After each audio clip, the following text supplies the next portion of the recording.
যে টুর্নামেন্টে বিরাটের ক্যারিয়ার প্রায় শেষ হতে চলেছিল, মানুষ বিরাটকে হেট করতে শুরু করে দিয়েছিল। फाइनल में भारत को मिली है पाकिस्तान के हाथों करारी हार। 180 रन से हारा है भारत। पाकिस्तान के हाथों 180 रन से मिली शर्मनाक हार के बाद क्रिकेट फैंस गुस्से में हैं। কিছু মানুষ তো এটাও বলতে শুরু করে দিয়েছিল যে বিরাট কোহলি লম্বা হিট মারতেই জানে না। यार लंबी हिटें मारने की कोशिश नहीं हो रही। আবার কেউ এটাও বলে যে বিরাট কোহলিকে ম্যাচ থেকে বের করা হোক। আবার কিছু মানুষ বিরাট কোহলির পোস্টার পুড়িয়ে দিতে শুরু করে। কিন্তু এ সেই বিরাট কোহলি যে সব ডিফিকাল্ট সিচুয়েশনে ভারতকে বাঁচিয়েছে। এ সেই বিরাট কোহলি যে ভারতের সম্পূর্ণভাবে হেরে যাওয়া ম্যাচকে জিতিয়েছে। Kohli goes down the ground. Kohli goes out of the ground. Wow. This is a sensational hit from Virat Kohli. সেই বিরাট কোহলি যে ইন্ডিয়ার জন্য ওয়ান ম্যান আর্মি পারফরমেন্স দিয়ে এসছে, সেটা হোক ওডিআই কিংবা টি20, সে প্রতিটা ফরম্যাটে পারফরমেন্স করে দেখিয়েছে। 2500 থেকে বেশি ইন্টারন্যাশনাল রান এবং 80টার থেকে বেশি সেঞ্চুরি করেছে। The world king of cricket, তাকে শুধু ইন্ডিয়ার মানুষ না, পুরো ওয়ার্ল্ডের মানুষ তার ভক্ত, সেটা হোক না পাকিস্তান। वो गिव अप एटीट्यूड कि ऑस्ट्रेलिया को ऑस्ट्रेलिया में स्लेज करते हैं और हंगर है, वो बेहतर से बेहतर होना चाहता है। কিন্তু একটা সময় এমনও এসেছিল যে বিরাট কোহলির ব্যাট থেকে পুরোপুরিভাবে রান আসা বন্ধ হয়ে যায় এবং কিভাবে বিরাটের ক্যারিয়ার শেষ হতে চলেছিল। তো তার আগে অনেক বড় একটা রিকোয়েস্ট, যে আপনারা ভিডিও দেখছেন কিন্তু সাবস্ক্রাইব করছেন না, প্লিজ রিকোয়েস্ট আপনি একটা সাবস্ক্রাইব করে যাবেন। This is story of Virat Kohli. A guy like Virat Kohli. Virat Kohli. Gonna be Virat Kohli. Kohli for Virat Kohli. Virat Kohli has. Man is a genius. He's not just a king. He's a genius. Virat Kohli under 19 trophy ভারতকে জেতানোর পর নিজের career এমনভাবে শুরু করে যে সবার মনে হয় যে বিরাট কোহলি ফিউচারে অনেক বড় লেজেন্ড ক্রিকেটার হতে চলেছে এবং সেই বছরই সে আইপিএল এবং ইন্টারন্যাশনাল ক্রিকেটে ডেবিউ করে। কিন্তু তার ক্যারিয়ারের শুরুর 2 বছর তার জন্য কোনো রকম ভাবেই ভালো ছিল না, কেননা 2008 আইপিএলে বিরাট কোহলি 12টা ম্যাচে 15 অ্যাভারেজে 165 রান করে 105 স্ট্রাইক রেটে এবং 2009 সালে তার পারফরমেন্স অ্যাভারেজ ছিল। 2011 পর্যন্ত বিরাট কোহলিকে মিডল অর্ডার এবং লয়ার মিডল অর্ডারে ব্যাট করতে সুযোগ দেওয়া হতো, যার কারণে সে কোনো রকম ভালো পারফরমেন্স করতে পারেনি। কিন্তু 2012 সালে বিরাট কোহলিকে টপ অর্ডারে চান্স দেওয়া হয় আর সে ওখানে এমন পারফরমেন্স করে যে সবাই চমকে ওঠে। 2012 সালে ওয়ার্ল্ড কাপের প্রথম ম্যাচ আফগানিস্তানের সাথে ছিল এবং ইন্ডিয়া টিমের দুটাই ওপেনার কুইকলি আউট হয়ে যায় এবং তারপর বিরাট কোহলি ইন্ডিয়ার টিমকে অনেক বড় আপসেট থেকে বাঁচিয়ে নেয়। भारत ने अपने पहले ग्रुप मैच में अफगानिस्तान को 23 रन से हराया এবং সে তার প্রথম ওয়ার্ল্ড কাপের প্রথম ম্যাচেই ম্যান অফ দ্য ম্যাচ পুরস্কার সে তার নিজের নামে করে নেয় এবং বিরাট কোহলি সেই ওয়ার্ল্ড কাপে অনেক সুন্দর পারফরমেন্স করে।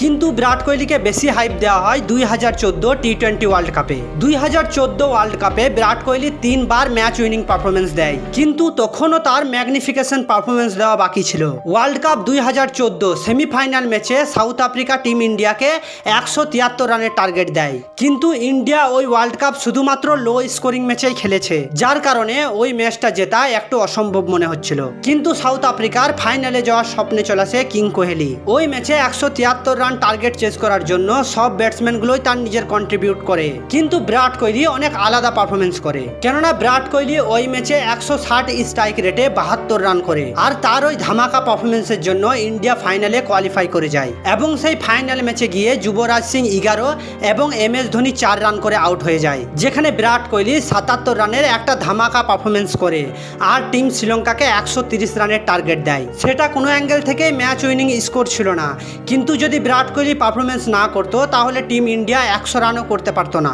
হ্যাঁ, ইন্ডিয়া ওই ওয়ার্ল্ড কাপ তো হেরে যায়, কিন্তু Virat Kohli player of the tournament হয়ে যায় এবং ওই বছর বিরাট কোহলি 25টা ম্যাচে 55 অ্যাভারেজে 1215 রান করে 160 স্ট্রাইক রেটে 6টা সেঞ্চুরি এবং 6টা হাফ সেঞ্চুরিও করে। তারপর আসে 2016, যখন বিরাট কোহলির প্রাইম ইয়ার শুরু হয়। 2016 এশিয়া কাপ থেকে টি20 ওয়ার্ল্ড কাপ পর্যন্ত বিরাট কোহলি প্রতিটা ম্যাচে ম্যাচ উইনিং পারফরমেন্স দেয় এবং ক্রিকেট জগতে নিজের নাম বানাতে শুরু করে। 2016 এশিয়া কাপে বিরাট কোহলি পাকিস্তানের থেকে ইন্ডিয়ার টিমকে হেরে যাওয়ার থেকে বাঁচায়। হ্যাঁ, পাকিস্তানের ব্যাটিং লাইন ইন্ডিয়াকে শুধুমাত্র 83 রান টার্গেট দেয়, যার কারণে সবাই মনে করে ইন্ডিয়া এই ম্যাচ খুব সহজেই জিতে যাবে, কিন্তু মোহাম্মদ আমিরের সেই স্পেল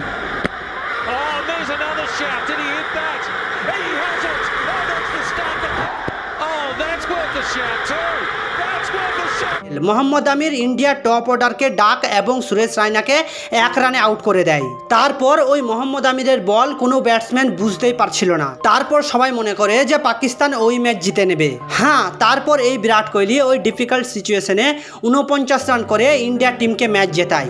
এরপর আবার 2016 টি20 ওয়ার্ল্ড কাপে ইন্ডিয়া ভার্সেস পাকিস্তান ম্যাচে পাকিস্তানের ব্যাটসম্যানগুলো আবার সুপার ফ্লপ হয়ে যায়, যেখানে শুধুমাত্র 119 রান টার্গেট দেয়। আর ওখানেও মোহাম্মদ আমির এবং মোহাম্মদ শামি দুইজন মিলে ইন্ডিয়ার টপ অর্ডারকে তছনছ করে দেয়, যার কারণে মনে হচ্ছিল যে পাকিস্তান এই ম্যাচের মধ্যে কামব্যাক করে নিয়েছে। কিন্তু আপনাকে বলি তো, এক সাইড টার্গেট কম ছিল আর এক সাইডে বিরাট কিং পিচের মধ্যে দাঁড়িয়েছিল, যার কারণে ইন্ডিয়া ওই ম্যাচ সহজেই জিতে যায়। তারপর আছে 2017 চ্যাম্পিয়ন ট্রফি। ইন্ডিয়া পাকিস্তানের কাছে 180 রানে হেরে যায়।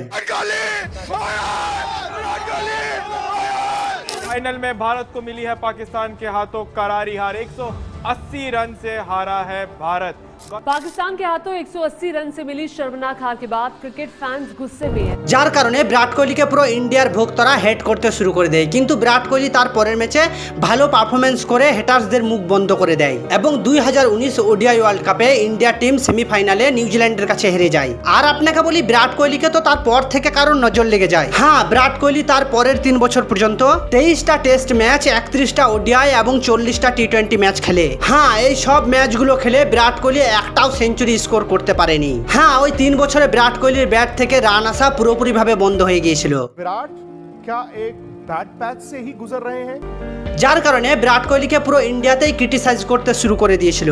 হ্যাঁ, তার শর্ট সিলেকশনে কোশ্চেন ওঠা শুরু হয়ে যায়, যার কারণে তাকে কিছু সিরিজে ড্রপও করা হয়েছিল। For current form, you can be an established player, but that does not mean you will be given chances even if you fail 5 games in a row. তারপর 2021 টি20 ওয়ার্ল্ড কাপে পাকিস্তানের কাছে হারার পর তাকে আরো ট্রোল করতে শুরু করে দিয়েছিল। তারপর বিরাট কোহলি নিজে ক্যাপ্টেন্সি থেকে রিজাইন করে দেয়। Kohli has decided that after the T20 World Cup, he's going to step down as I've heard a very wise person tell me that when a person is down, the weak come out and speak about him. It takes courage to speak about someone when they are on top. So it wasn't just about the workload of cricket. There were many other factors on the outside as well, which contributed to me going into that space. বিরাট কোহলির ক্যাপ্টেন্সিতে ইন্ডিয়ার team test ক্রিকেটে 1 নম্বর র্যাঙ্কে এসেছিল এবং test ক্রিকেটে বিরাট কোহলির স্টেটও সেরা ছিল। বিরাট কোহলির অ্যাকর্ডিং সে তার ব্যাটিংয়ে ফোকাস করতে চেয়েছিল, যার কারণে সে টেস্ট ক্রিকেট থেকেও রিজাইন করে দেয়। Breaking news coming in barely a day after a 2-1 series defeat to South Africa, Virat Kohli has stepped down as India's test captain. जब मैंने टेस्ट कैप्टनसी छोड़ी तो मुझे सिर्फ एक इंसान का मैसेज आया जिनके साथ मैंने खेला हुआ है पहले, वो है MS धोनी।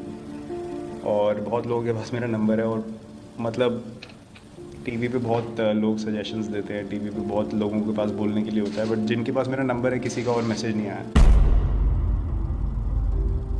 তারপর 2022 এশিয়া কাপে পুরো 3 বছর পর ভারতের ভক্তদের আশা পূর্ণ হয়।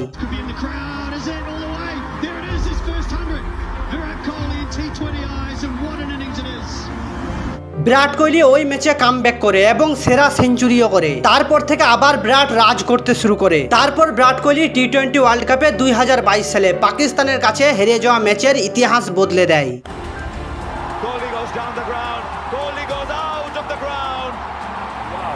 This is a sensational hit from Virat Kohli. তারপর বিরাট কোহলি অনেক ম্যাচ উইনিং ইনিংসও খেলে এবং 2023 ওডিআই ওয়ার্ল্ড কাপে সে টপ স্কোরারও ছিল।